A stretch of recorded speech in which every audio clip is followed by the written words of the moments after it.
Outertale. It's like Undertale, but in space. This is an interesting game to consider within the greater scheme of Undertale. In some sense it is basically the same game. Other cases it's pretty dang different. Something specific to this game is choice variety. As end to end, this game ends up offering way more outcomes than the original Undertale. So much so that it's to the point that I might actually prefer this to the original Undertale. If nothing else, it might have more replayability. Just see about different options. Good thing with this game is you have the main timeline and various non-canon timelines to explore alternate options if you want to explore.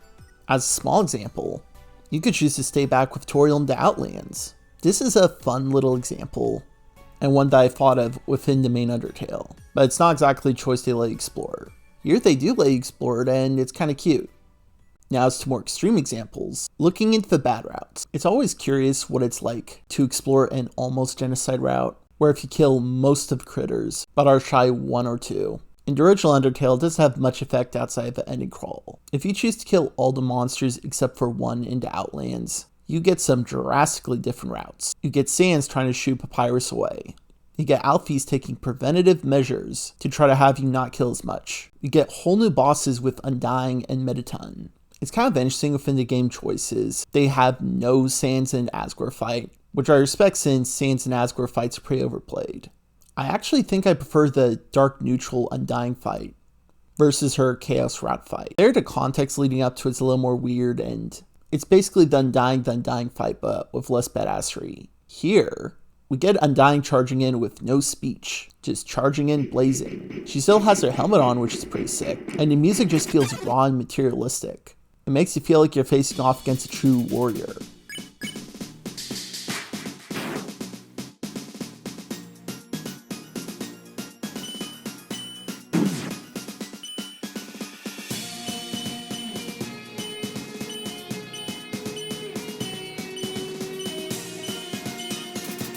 And Mettaton's fight is just eerie, rather than a full-on Neo fight. We have this one where he's strapped to wires and it seems harder than other Mettaton fights. Really eerie stuff.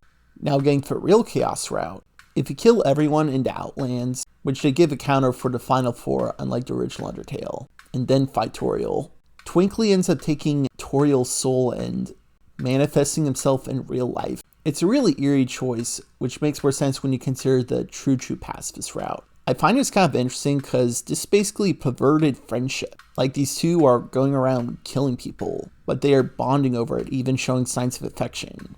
I would imagine it would be what it's like for fellow Undertale fans who've attempted the genocide route, to bond with each other with how messed up that was. Kinda makes you think, don't it?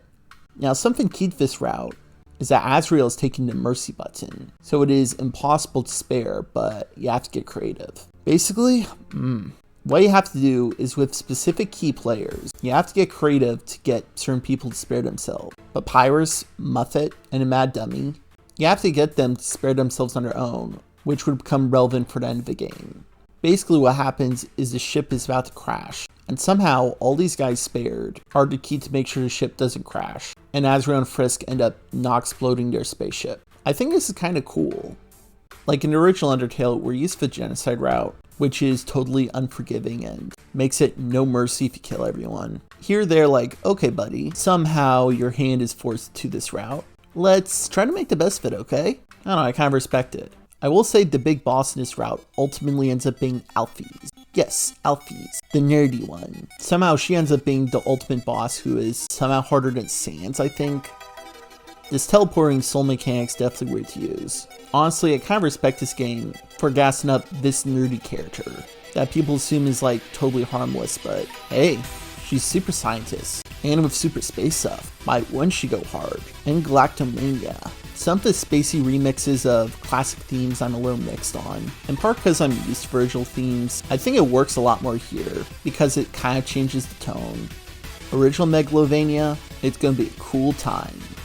Galactomania sounds like wild anxiety and I like it. Honestly, the sheer challenge for this Alphys fight makes the attempting of a chaos route kind of hard, but more power to people who get through it. Now to get to the better routes, I figured I'd discuss the true pacifist route, a pure pacifist. This is honestly something that won me over with this game.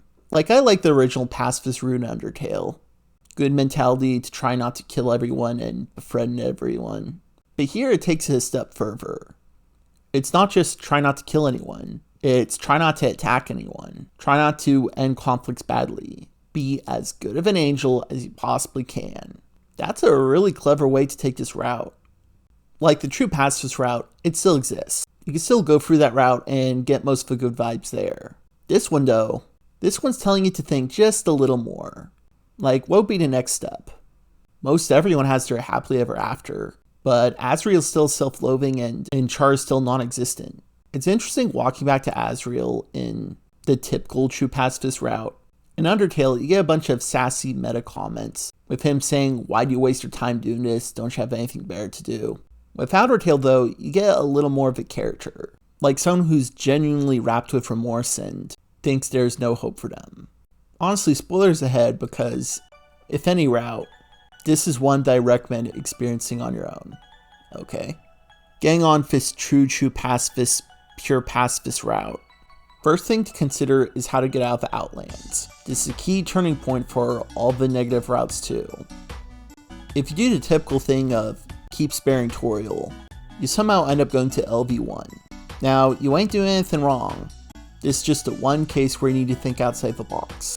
So you gotta go rummaging through Toriel's drawers and finding this key in her sock drawer. Already you're like taking a key from her, but just roll with it. You use it to open this door at the beginning of Outlands and basically activate Chara's ghost. Then when facing Toriel, you get this other option of assist, where somehow Chara ends up talking to Toriel, telling her to let you go. This is pretty dang cool. And I think it's a fun extra level of thinking outside the box. Chara isn't really much of a presence in the original Undertale. Like, they're just a little tidbit in the normal routes, showing nuance for the issue of prejudice. And the genocide route, they exist to jump scare you. Here, well, we've seen the darker route, them having the perverse friendship with Azrael. And this pure pacifist route, they want to help you. This is some neat stuff, and throughout the game, you get some commentary from Chara about keeping on for this route, as well as the ability to get calls from Toriel. It's pretty easy to mess up this route with an impulsive attack or poorly resolving a conflict. Luckily, you can restart to be back to LV0. It's kind of cool exploring options, like with Mad Dummy Encounter. Normally gotta fight him and the only exception is the genocide route. But here in this pure pacifist route, he ends up becoming cool on his own, showing how good this pure pacifist route is. It's worth noting compared to original Undertale, characters like Alphys and Asgore are slightly less morally ambiguous, and try to be reworked where they swear they didn't kill anyone. Like, they did put those other kids into simulation, but it was their own choice to mess things up. I'm kind of iffy on it. I mean, I guess it at least makes them easier characters to vibe with. Luckily here, Alphys doesn't constantly interrupt your walking with messages. You just get notifications that you're aware of while walking. I gotta say, one of my favorite bosses in the game is Omega Twinkly. It's just a big, wild bonanza's boss, where you're facing off against a literal star. The original Omega Flowey boss is just gross and jarring, which totally works for that version of the game. Here, I just like the epic factor. And it's also cool seeing all the different soul types be integrated. Like, it actually makes you really feel like you are using all the other souls. I will say going through this game's version of True Lab, which is like this simulation thing, is kind of a downgrade. For a starter, on an aesthetic level, the sound design is just really janky and unpleasant to listen to. I don't know, at this point I just kind of turned down the sound. In cases like facing Gerson or working with Napstablook end up being games where you try not getting touched otherwise, you have to restart it. Those are really annoying. Anyway, while I prefer the aesthetics of a original Azrael fight, I think this one is worth it considering the surrounding context with this Azrael fight. Anyway, now for the final ending bit. Chara is very insistent on you going back to the beginning of the game to find Azrael, make all this right. Which we do so, and there we meet Azrael, and Chara ends up absolving Azrael, and ends up freeing him. Man, this moment. Like, after Azrael tells Frisk, take care of mom and dad for me, now Chara gets to play that back on him, and you end up having to walk back the whole game from beginning to end with Azrael, with him giving occasional commentary about missing Chara. This is sweet, and compared to the Chaos route, it doesn't feel like there's anything perverse going on. It's just a normal, I miss my friend friendship. And then Chara ends up getting played too, because they aren't left out either. They end up joining everyone else then in ghost form. We got Goat Boy, Monster Kid, Human Child, and Ghost Child. So anyway, that's Outertale's truer ending.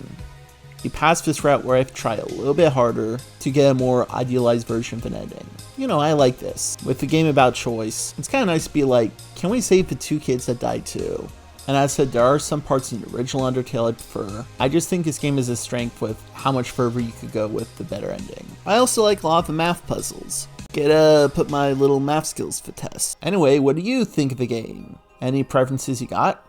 Feel free to let me know, and cheers.